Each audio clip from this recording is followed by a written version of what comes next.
You're listening to the WBT Podcast with Michael Lodge. Listen to all of our podcasts at www.wbtpod.com. Stay informed. Let's get started.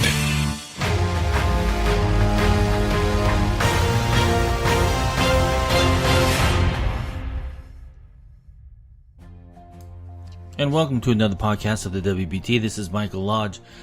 Gosh, I got up this morning and it is cold. It was 24 degrees. It's kind of gone up. It's gone up to 27 now. But it is a cold day. But yesterday we had a lot of wind and cold. But what happened is that I have these two big oak trees that sit in the front of my property, filled with dead leaves. And when that wind came through, it blew everything onto my front porch, and it must have been an inch deep from one end of the porch down to the other side of the end of the porch, filled with leaves. Now, I don't know, but this year it seems like it's taking an awful long time for leaves to drop from the trees. I still have leaves out there on some of these trees.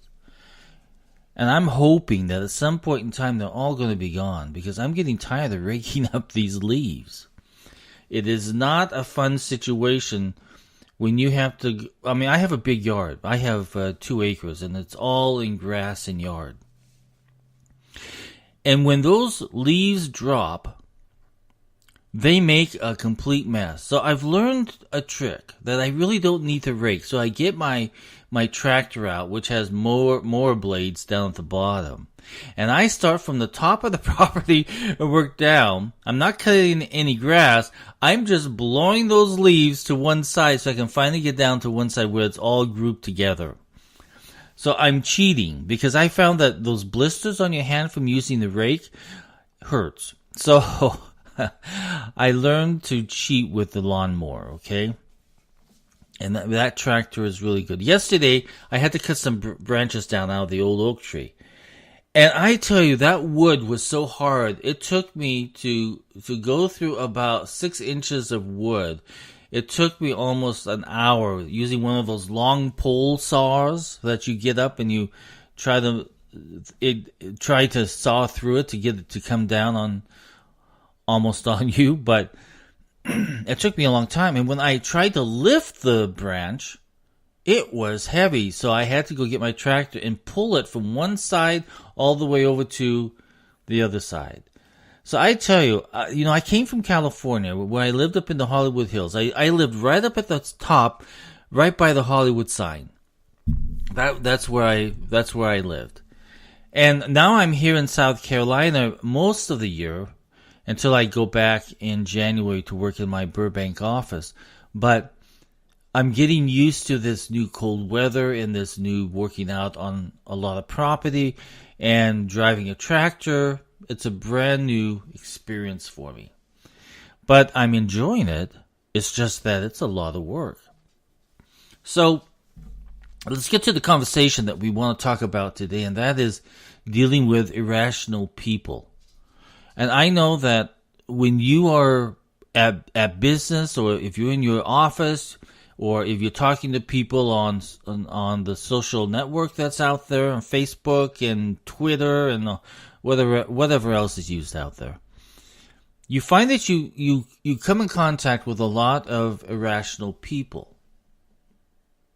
And dealing with irrational people, you have to come up with a plan of how you deal with irrational people. So we have to understand that when an individual becomes irrational, he or she is not operating from a position of strength. They usually feel anxious and out of control. Giving in to pressure and responding in a defensive way will only serve to allow the other person to drag you down into his or her pit of bad emotions. That's why you need to do everything in your power almost to keep your upper brain engaged, where reason prevails, where common sense prevails. and avoid being drowned down into responding emotionally from the middle part of your brain, where you're governed by the flight or fight response. I know that as I've been talking to people on both the left and the right on social media, on political issues, the irrational part of their brain becomes so strong that they refuse to listen to any other point of view. And they begin calling you names, they begin putting you down, because they are, as I said before, they're operating from a position where they don't really have anything to stand on. They have no data to back up their arguments. They have no ability to argue their point of irrational responses. So let's talk about at least 5 strategies to productively deal with irrational people. And these are colleagues, these are people on the street, these are people at a party. We need to know how to deal with this, because if you go into Christmas parties and New Year parties, politics, the economy, Trump, social issues are going to come up. So we need to know how to deal with them. And so when you're dealing with somebody that's irrational and trying to argue with you and trying to push their agenda, you really need to identify what's happening here, what's going on right now that's making them act this way. It's a valuable step to just step back mentally and diagnose what's going on. Say to yourself, gosh, this person is acting irrationally. This is a bad situation. I need to manage this.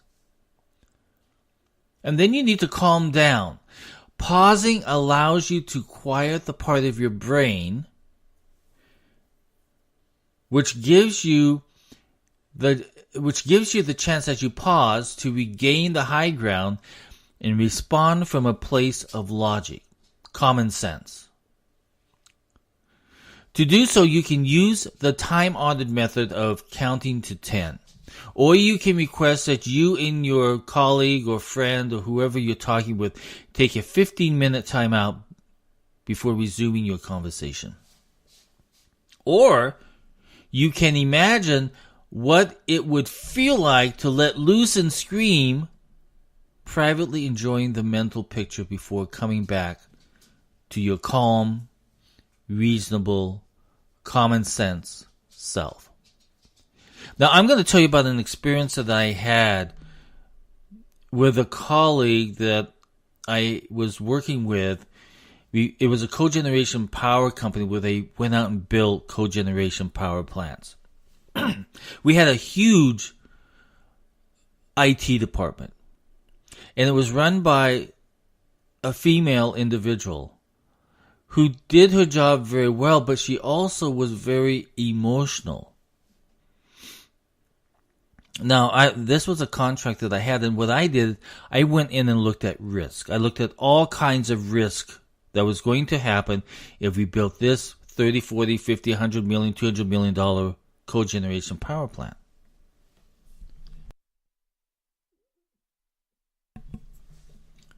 So, we were in a meeting one day.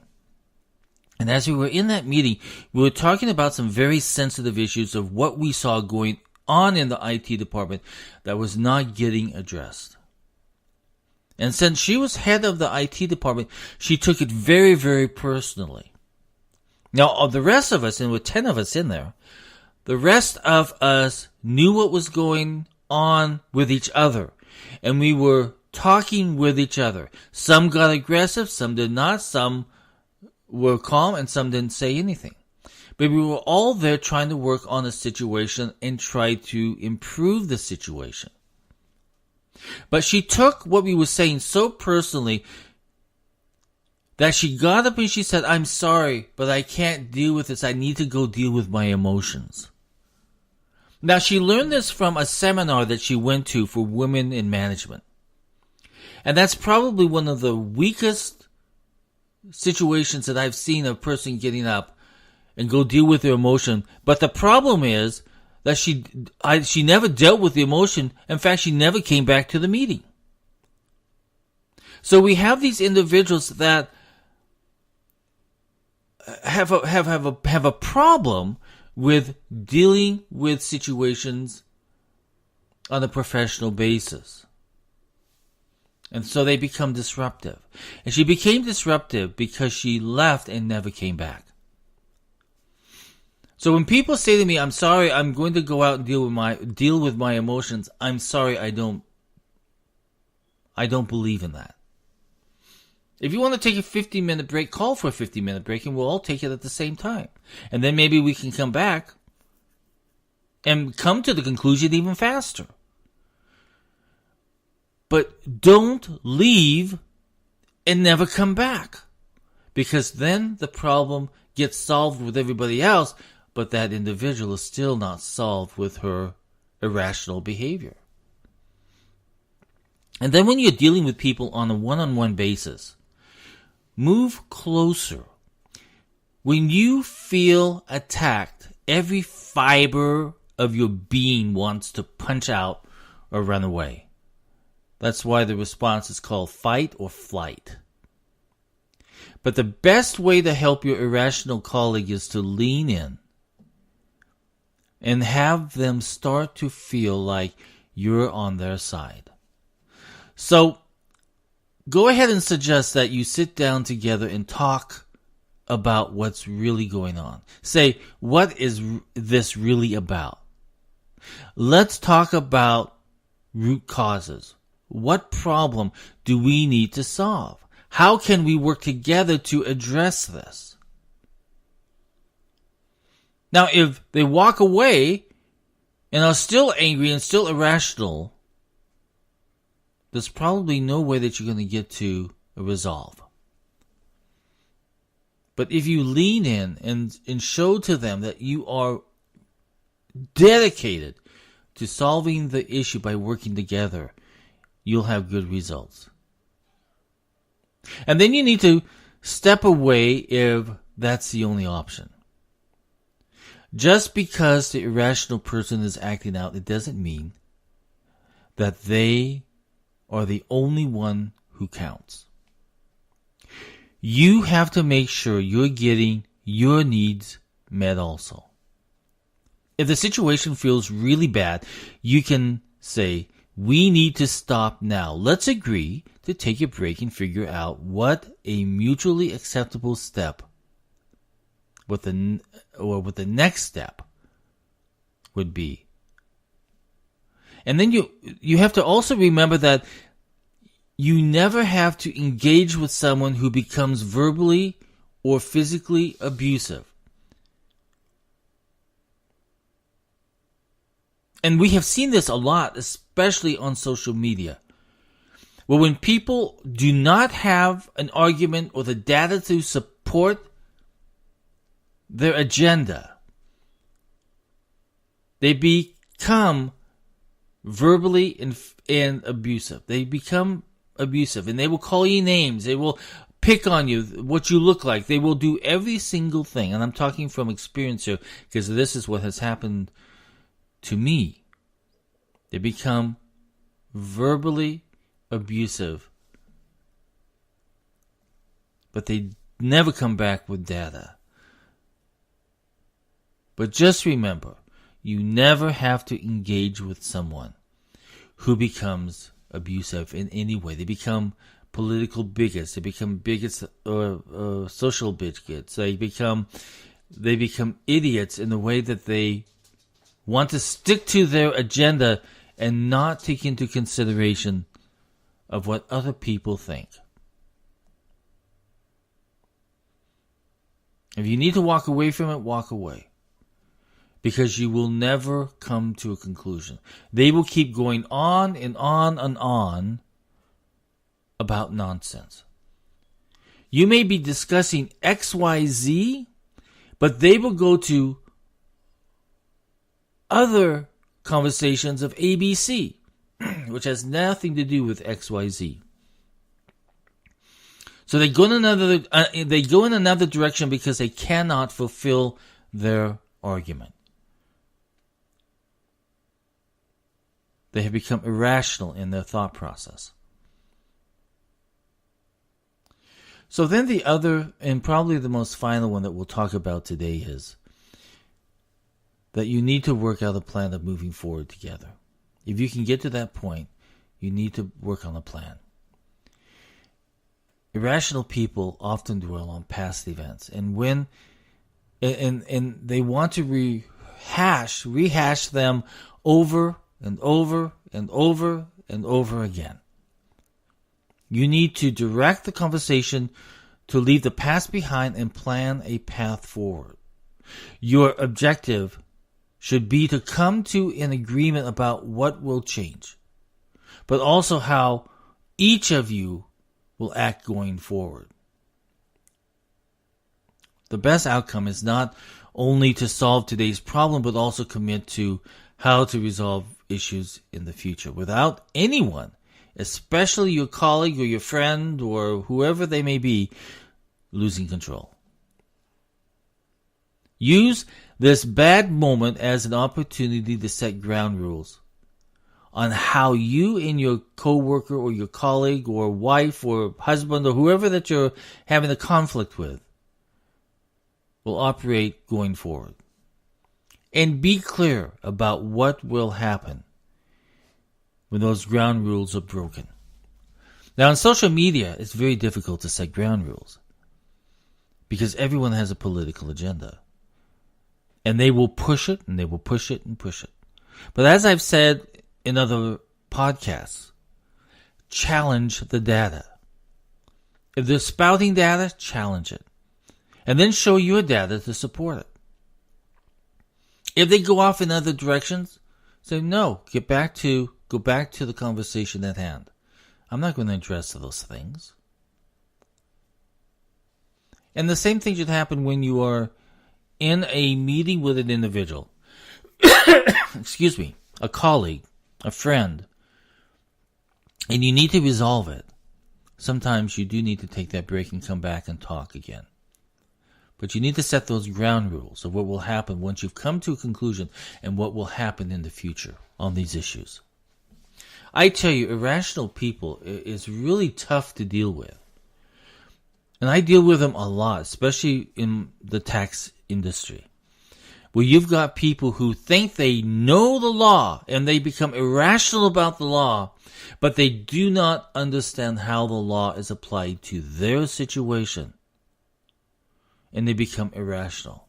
So I have to deal with this almost on a daily basis with individuals who have become emotional about their tax issue, which is most of the time that they have never done any tax planning, to be able to take control of their tax issues. So they become irrational. And it never becomes of what they did to become that way. It's always about an attack on the tax accountant. All that we can do as tax accountants is work on the information that is given to us by the tax client. Sometimes they see nobody else's point of view or how laws are out there that affect them because they think they already know the answer, but they don't want to admit to the fact that what they did was wrong. So you have irrational tax clients sometimes. So you have irrational tax clients, you have irrational employees, you have irrational coworkers, you have irrational management, but you need to know how to deal with these situations before they get so far out of hand that it becomes very, very ugly. I hope this has helped you because I think we need to think about this more. Because we're getting attacked by social media, we're getting attacked by individuals, we're getting attacked by the mainstream media, We're getting attacked by Fox News. We're getting attacked by everybody. Attacks are coming in at us all the time. And a lot of it's just irrational, where they're only providing you a piece of the data to support their argument. So you need to understand that when you're dealing with irrational people, you need a plan to deal better and get things resolved. So this is Mike Lodge for the WBT. If you have any questions, send me an email. You can send it to mlodge@lodge-co.com. And I respond to all emails that come in. Again, this is Mike Lodge, and I will talk with you soon. This is brought to you by Lodge & Co., a business and tax advisory firm where your success is our goal.